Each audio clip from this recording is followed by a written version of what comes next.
written down about to kind of go through, but I guess one of the things I kind of wanted to mention was why we all exercise.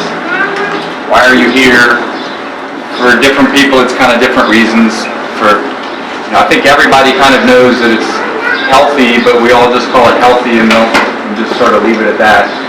For me, it's a little easy to exercise because I like it and I just feel good when I exercise, so I feel better. So for people who feel better when you exercise, it's not as hard. For the people who don't like it and you're doing it to try to be healthy, it's a little harder to get going, but I promise you will feel better later. There's a lot of benefits for exercise. I'm sure a lot of people know that the easy ones helps with weight loss, helps increase your muscle mass. Most people are aware some form of exercise will reduce your risk of heart disease. That's kind of what's driving all of this today.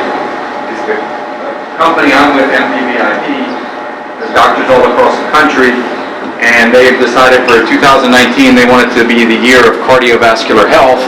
So to help reduce heart attacks across the country, they are pushing hard for all these different things they want each of our doctor offices to do, and one of them is Get Fit with a Doctor Day, so they sent it out. They want all 1,000 of us across the country to be exercising with our patients today. And they absolutely are pushing us that we shouldn't just be lecturing you guys to go exercise, we should be doing it and leading. So that's no problem for me. I like to exercise, and I'm always trying. Anyone who's been to my office knows I'm always trying to get everyone out there to do something. And there's different things you can do. Most of the doctors are going to just go for a walk in the park, and then we all stroll around and talk. But I thought about it and realized most of my patients know how to walk. They either do or they don't, but they don't need me for that. This class that I've been coming to is a little different. It involves some body workouts, sometimes weights, sometimes not. But and it's been fun, so I got the bright idea that I would get Coach Eli involved and we would do a nice group workout and get some of you out of your comfort zone and try something different. Then I start doing some more reading about it, and there's actually a study that came out. I have all the citations somewhere, but the study was showing that the strength training exercise may lower your cardiovascular risk even better than the aerobic exercise, which is kind of not what I was taught 10 years ago. So the weightlifting, the body exercises, these things are actually better than we thought. They will increase your muscle mass. I don't know who noticed, but we have a little body fat scale out there. If you haven't had a chance to jump on it, be my guest. It's a little scale we bought from my office, but it'll tell you how much muscle, how much body fat you have. So the more muscle mass you have, the better your ratio of muscle to body fat. That also will lower your insulin resistance, help prevent you from getting diabetes. If you have diabetes, it helps make sure it's under better control. That'll lower your risk of high blood pressure, heart disease, high cholesterol. There's just, the list of benefits goes on. As I mentioned, I like exercise. It makes me feel good. Exercise raises some hormones in your brain, so it's kind of like a natural antidepressant for a lot of people. There was just a CrossFit article that came out that some of the psychiatrists weren't too happy about, but it was talking about how the pills are basically a little overrated. And they probably are a little, they do work, but they probably are a little overrated, and how much benefit you can get just from the exercise, and then maybe you don't always need the pill. I read another book recently by a neurologist talking about preventing dementia, and one of the best ways to keep your memory intact, try to exercise. You want increased oxygen in your brain. If you have increased oxygen in your brain, you can actually grow some new neurons, and the best way to get the oxygen in your brain is exercise, unless you have access to a hyperbaric chamber that most of us don't have and can't afford, so exercise is free. I have some little handouts. I don't know if everybody got hold of one or not, but they're in some bags out there, and it'll list all these things.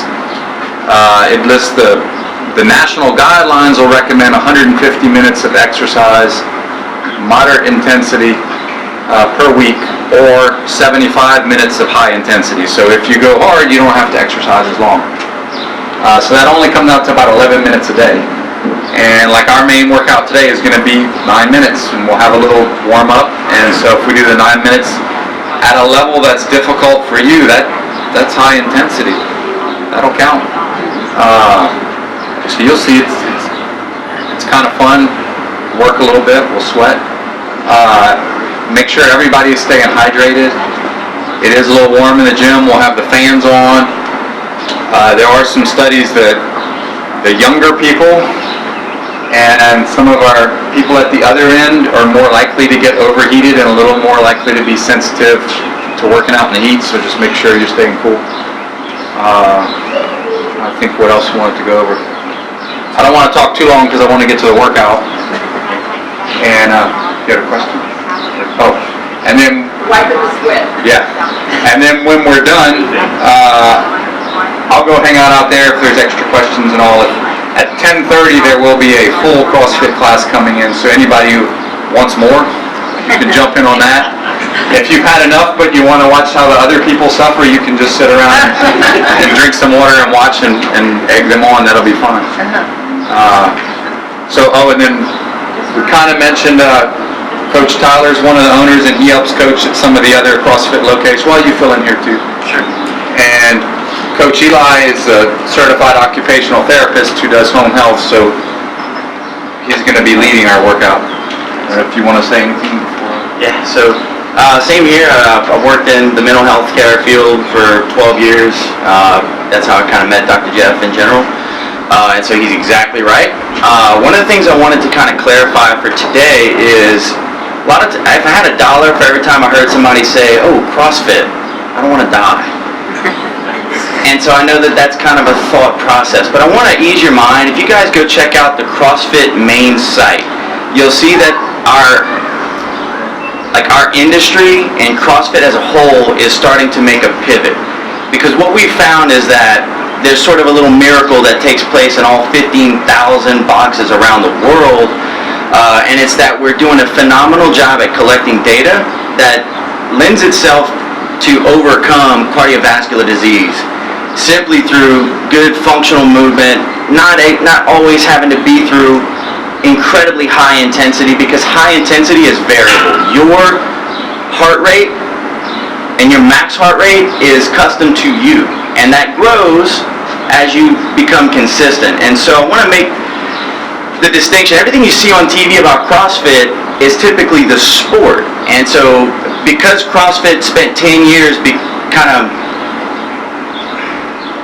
we spent 10 years sort of overcoming some obstacles, right? There was some false data in regards to injury, and so what we've done is shown that to be a myth, like in perpetuity. Like it's ridiculous how much of a myth.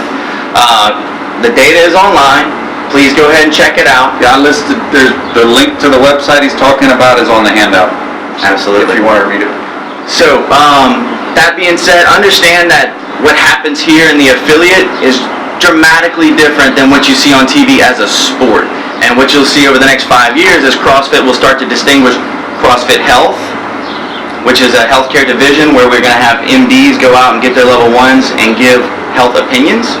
And then you're going to have CrossFit Affiliate, which is kind of what happens here. And then you have CrossFit the sport. So this way everyone in the market understands kind of what CrossFit is, how we do things, and how it's a little different than most people's opinions. So I just wanted to share that with y'all. I'm excited about it. Both my Eli and my other business partner are going to be attending a few seminars throughout the year. And we're going to be happy to bring some of that information to you on Facebook, on Instagram, and on YouTube, and here in person. So, without further ado, I want to introduce Eli. He's going to take you guys through the workout.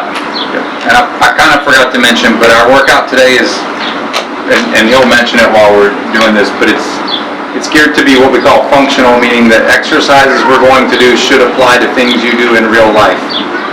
Like motions and things you're doing at home, this is what we're going to exercise on. So I'll let you can fill more of that in. So yeah guys, my name again is Eli Wallace, and I am an occupational therapist. I love this setting that I get to play around in, but what I do every day, day in and day out, is occupational therapy in the home setting. And so what I get to do is I get to go to people's homes and I get to evaluate them in their environment and help them become more functional in their environment, live as independent as possible. And the number one thing I see that people have trouble with is a squat. And you say, oh, squat, well I really can't do a squat too. If you get out of your car, if you get up off the toilet, if you get out of bed, if you get up and down out of a chair, you squat day in and day out. And so I teach people how to squat almost every day. All right, that's what I get to do. And I teach them how to pick up things. I teach them how to reach up over the head and grab things. So the great thing about this place is we're going to do some of those functional movements today.